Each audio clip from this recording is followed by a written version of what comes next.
What up? Hood politics. And to be fair and balanced, even though I don't have to be, is my podcast. We fact checked the RNC, so we gonna fact check the Run DNC. Now, day 3, we've had some heavy hitters, some great zingers, a few burns, a couple roasts, and of course, Michelle Obama proving her royalty like she always do. And shout out my dog DJ Malski, DJing for Stevie Wonder, you know what I'm saying? Y'all go stream the People EP. Me and DJ Malski terraform the people. But I think it's time for a little fact check. The first and most important claim is about Project 2025. Here's the thing. Y'all keep saying this is Trump's plan. It is not his plan. It is a plan written for him by somebody else. That's just the fact. Now, there might be a lot of overlaps, but the reality is it was written by the Heritage Foundation as to what they want to be his plan. Now, he might like it. It's completely, absolutely capped that him or JD don't know who those people are or hadn't seen it before we did. Fact is, it's not his. Fact number 2, this might be a little different because it's not necessarily coming out of their mouth, but it's a fact that needs to be facted. The whole tampon in the boys' bathroom things, the tampon 10 thing.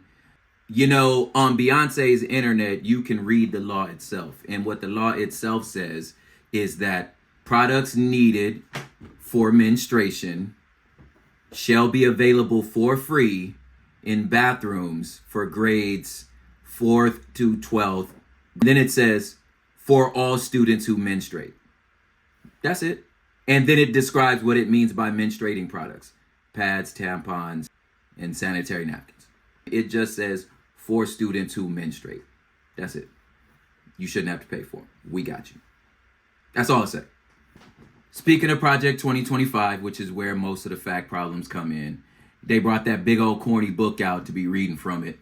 Governor Jared Polis claimed that in the Project 2025 document, the section called Mandate of Leadership, he said that page 451 says, I'm looking over here because I'm reading, legitimate family, a married mother and father, where only the father works.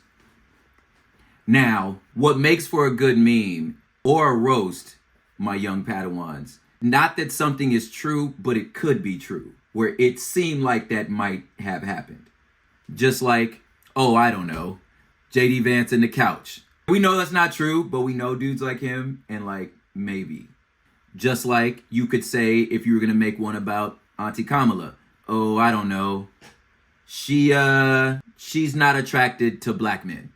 Now, you don't know that, but I could see that. Page 451 actually says, and again, can't stress this enough, you could just read it. Families comprised of a married mother, father, and their children are the foundation of a well-ordered nation and healthy society. It goes on to say that working fathers are essential to the well-being and development of their children, and that homes of non-related boyfriends present are among the most dangerous place for a child to be.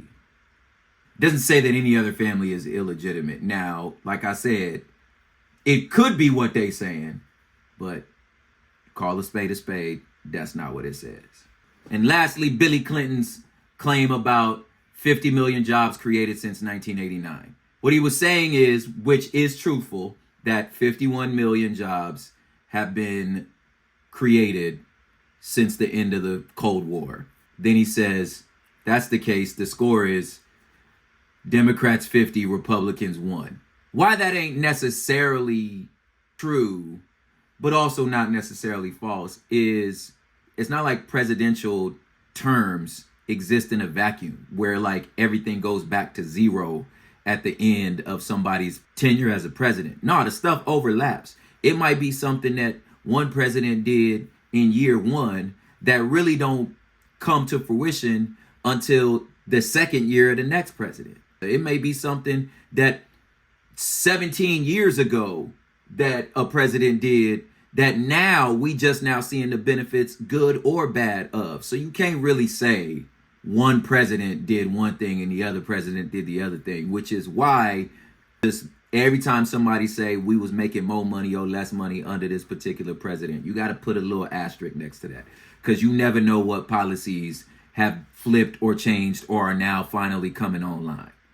Keep the cap at a minimum. Keep your antennas on a maximum.